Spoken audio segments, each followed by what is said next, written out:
तो हेलो मेरे प्यारे बच्चों, कैसे हो आप।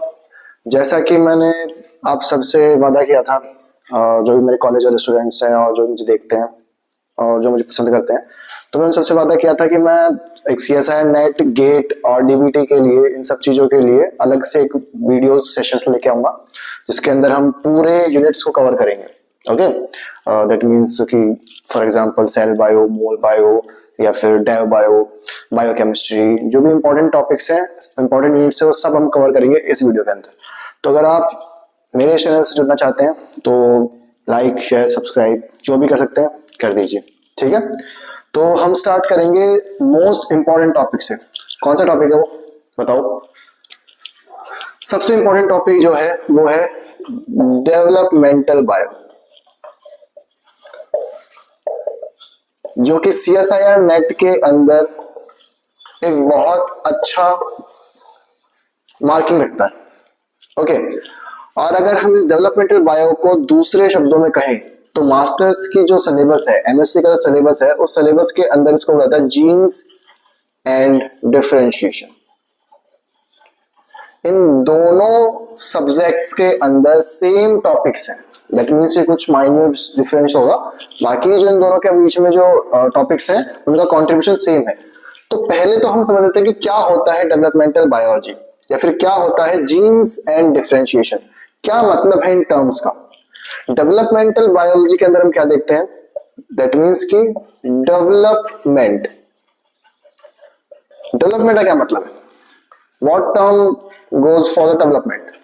डेवलपमेंट का मतलब क्या है, वृद्धि। दैट मीन्स कि हर एक छोटी चीज से एक स्मॉल और एक डाउन ग्रेड चीज से कोई भी अपग्रेड चीज बनना। ओके, डेवलपमेंट कहलाता है। जैसे कि सरकार बहुत सारा डेवलपमेंट कर रही है, ये सारी चीजें क्या होती है, विकास, जिसको हम बोलते हैं डेवलपमेंट बोला जाता है। अब अगर मैं बायो की बात करूं, बायो से अपना सीधा सा मतलब है कि वो सारी चीजें या वो सारी एंटिटीज जो कि क्या है, लिविंग फॉर्म के अंदर है, वो सब किसके अंदर आता है, बायो के अंदर। तो अगर मैं आपको बोलूं कि लिविंग फॉर्म्स का अगर हमें डेवलपमेंट पढ़ना हो, क्या पढ़ना हो, लिविंग फॉर्म्स का डेवलपमेंट पढ़ना हो, तो हम किसके अंदर पढ़ेंगे, डेवलपमेंटल बायो के अंदर। आप सोच रहे होंगे कि डेवलपमेंटल बायो के अंदर लिविंग फॉर्म्स का डेवलपमेंट, कुछ समझ में नहीं आया ना, बैठा नहीं कुछ, चलो बताते हैं। लिविंग फॉर्म्स की सबसे छोटी यूनिट क्या है, सेल। सही हूं मैं, है ना, एकदम सही। ये जो स्मॉलेस्ट यूनिट है किसी भी लिविंग फॉर्म की वो है सेल। तो इसका मतलब क्या मैं ऐसा कह सकता हूं कि एक सिंगल सेल से एक पूरा मल्टी सेल्यूलर ऑर्गेनिज्म का बनना, या फिर मैं कहूं कि मल्टी सेल्यूलर ऑर्गेनिज्म का डेवलप होना किसके अंदर आता है, डेवलपमेंटल बायोलॉजी के अंदर। कोई दिक्कत नहीं। चलो अब मैं क्या बोलता हूं, second term genes and differentiation. Term तो बहुत मुश्किल लग रही है, चलो देखते हैं जीन्स एंड डिफरेंशिएशन क्या कहता है।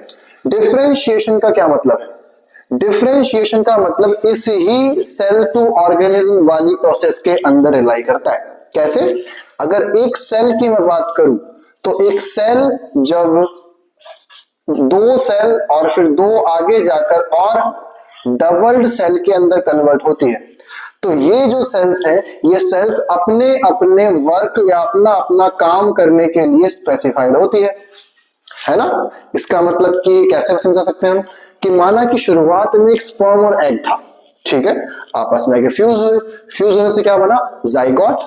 क्या बन गया मेरे पास, जाइगोट। और अगर मैं जाइगोट की बात करूं तो जाइगोट सिर्फ एक सिंगल सेल ऑर्गेनिज्म था, ऑर्गेनिज्म तो नहीं, सिंगल सेल थी, है ना। अब इस जाइगोट से क्या हुआ, इसमें सेल डिवीजन हुआ, और जब सेल डिवीजन होने लगा तो इस जाइगोट के थ्रू मल्टी सेल्यूलर एक एंटिटी बोल दो, ऑर्गेनिज्म बनना स्टार्ट हुआ, सिंगल सेलुलरिटी मल्टी सेलुलरिटी के अंदर कन्वर्ट होना स्टार्ट हुई, ठीक है। अब मैं क्या बोलता हूं कि एक स्पेसिफिक सेल आगे जा ऐसा तो है नहीं कि भाई सारा केवल एक ही टाइप की सेल्स प्रेजेंट हो। हमारे पास हेयर सेल्स अलग है, हमारी स्किन सेल्स अलग है, ओके, हमारी बीटा सेल्स अलग है जो कि इंसुलिन बनाती है। तो ऐसा तो है नहीं कि एक की सिंगल सेल होगी और उसी टाइप की सेल्स हैं सारे ने बना लिया होगा, ऐसा नहीं होता ना। हमारी बॉडी के अंदर अलग अलग फंक्शंस करने के लिए अलग अलग टाइप की सेल्स प्रेजेंट है। अब ये जो सारी अलग अलग टाइप की सेल्स हैं वो एक ही सेल से बनी हुई है, दैट मीन्स कि लीनिएज चल रहा है। क्या बोल सकता हूं मैं? लीनिएज। चलो देख लेते हैं।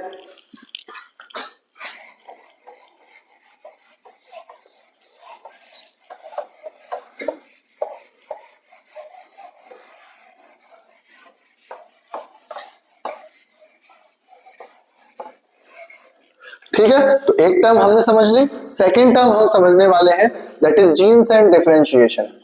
जीन्स एंड डिफरेंशिएशन, और हम उसमें डिफरेंशिएशन की बात कर रहे थे, है ना। चलो, एक सिंगल सेल थी स्पर्म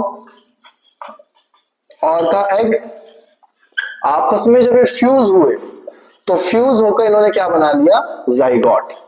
अब एक जाइगोट जो है, इस एक सिंगल सेल से मुझे पूरा ऑर्गेनिज्म बनाना है।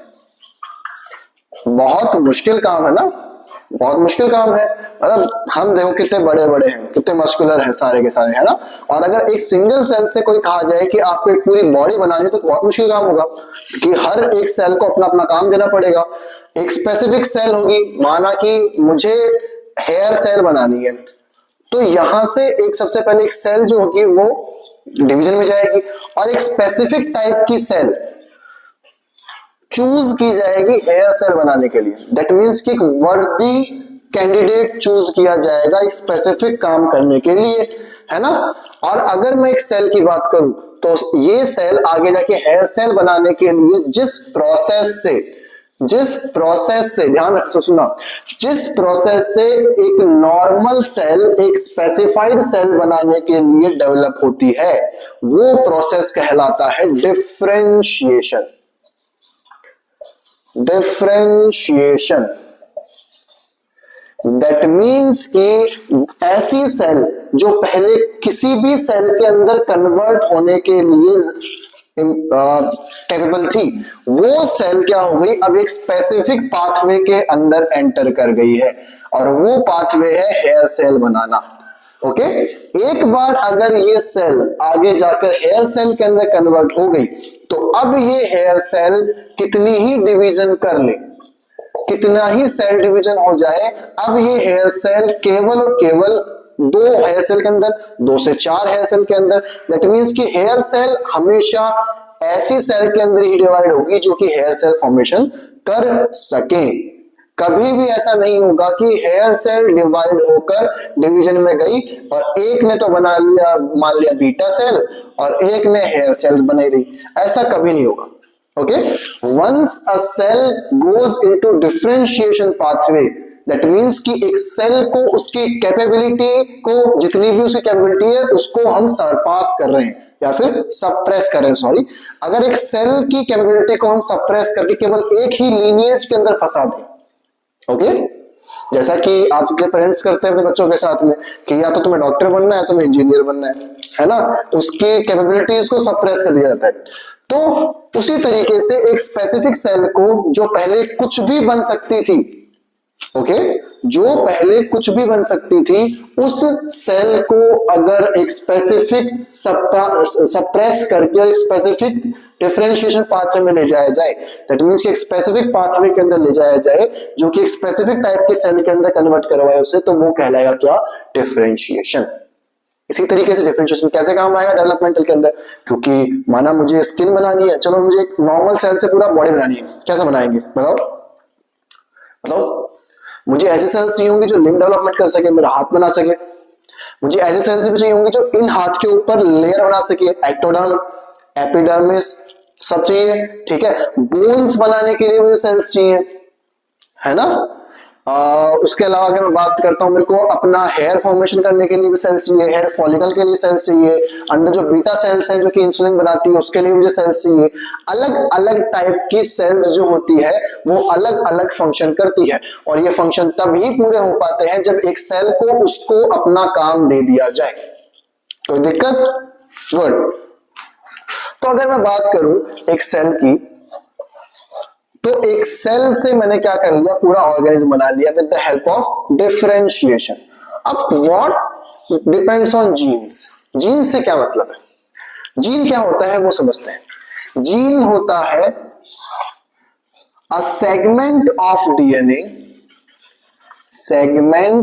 DNA that codes for mRNA और आरएनए। अगर हम बात करें, अगर हम स्पेसिफिकली बात कर रहे हैं तो हम mRNA की बात करते हैं। क्यों? क्योंकि mRNA ही आगे जाकर प्रोटीन फॉर्मेशन करता है। तो मैं अगर एक बात करता हूं segment of DNA that forms an mRNA and ultimately forms a specific type of protein, तो इसका मतलब एक स्पेसिफिक जीन से एक स्पेसिफिक प्रोटीन बन रहा है।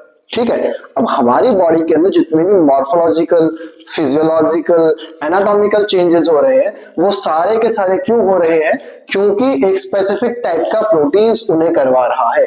मेरे बाल ब्लैक हैं तो ब्लैक क्यों है? क्योंकि एक स्पेसिफिक प्रोटीन है जो मेरे बालों को ब्लैक करने में काम आ रहा है ना। मेरे बाल हैं तो क्यों है? क्योंकि एक स्पेसिफिक प्रोटीन है दैट इज केराटिन। ओके, वो मेरे बालों को होने के लिए जिम्मेदार है। ओके, मेरी स्किन कलर फेयर क्यों है? क्योंकि एक स्पेसिफिक प्रोटीन है दैट इज मेलानिन। ओके, मेरे अगर हम और बात करें तो जितने भी हम फिजियोलॉजिकल या फिर एनाटॉमिकल चेंजेस देख रहे हैं, मेरी बॉडी के अंदर ग्लूकोज लेवल एकदम बैलेंस्ड क्यों है? क्योंकि मेरी बॉडी के अंदर एक बीटा सेल नाम की एक सेल है जो कि प्रोटीन बनाती है इंसुलिन। तो इंसुलिन प्रोटीन बना कैसे? दैट मीन्स कि एक डीएनए के ऊपर इंसुलिन जीन था। ओके, और ये इंसुलिन जीन इंसुलिन एमआरएनए में कन्वर्ट हुआ, और ये इंसुलिन एमआरएनए जब आगे जाके प्रोटीन बना तो इसने अपना काम करना शुरू किया। ओके, तो अगर मैं अल्टीमेटली बात करूं तो जीन्स के थ्रू जिस तरीके से हम डिफरेंशिएशन को एक्सप्रेस कर पाएंगे या समझ पाएंगे, क्योंकि देखो भाई, सेल के अंदर या बॉडी के अंदर जितने भी काम हो रहे हैं सब जीन्स करवा रहे हैं। अगर हम इनडायरेक्टली देखें तो वैसे प्रोटीन करवाने में पता है, बट अगर मैं इनडायरेक्टली देखें, क्योंकि जीन्स ही है जो कि एमआरएनए बनाएंगे और एमआरएनए जो प्रोटीन बनाएंगे, है ना। तो अगर हम इनडायरेक्टली देखें तो एक बॉडी के अंदर जितना भी चेंजेस है वो सब जीन्स करवा रहे हैं।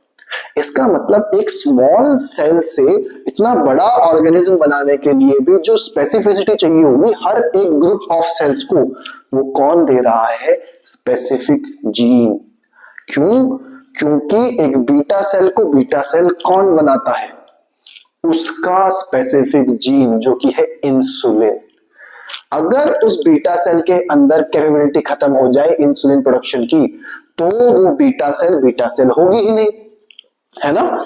आइज के अंदर, या फिर अगर हम देखने की बात करें, आइज के अंदर रोडोप्सिन प्रोटीन है। अगर आइज के अंदर रोडोप्सिन प्रोटीन ना हो तो क्या होगा? तो हमें चीजें या ऑब्जेक्ट दिखाई नहीं देंगी। तो एक आई सेल को कौन आई सेल बना रहा है? उसका स्पेसिफिक जीन या उसका स्पेसिफिक प्रोटीन। तो एक सिंगल सेल्यूलर ऑर्गेनिज्म से, एक सिंगल सेल्यूलर स्ट्रक्चर से कैसे एक मल्टी सेल्यूलर स्ट्रक्चर बनी, जो कि आगे जाकर डिफरेंशिएट हुई, अलग अलग हाथों के अंदर सेगमेंटेशन हुआ, पैर बने, हार्ट बना, आउटर लेयर बनी, इनर लेयर बनी, ये सब कैसे बनी ये हम पढ़ते हैं जीन्स एंड डिफरेंशिएशन के अंदर। गुड, बहुत बढ़िया। तो दोनों टर्म समझ में आ गए एकदम। चलो आगे चलते हैं।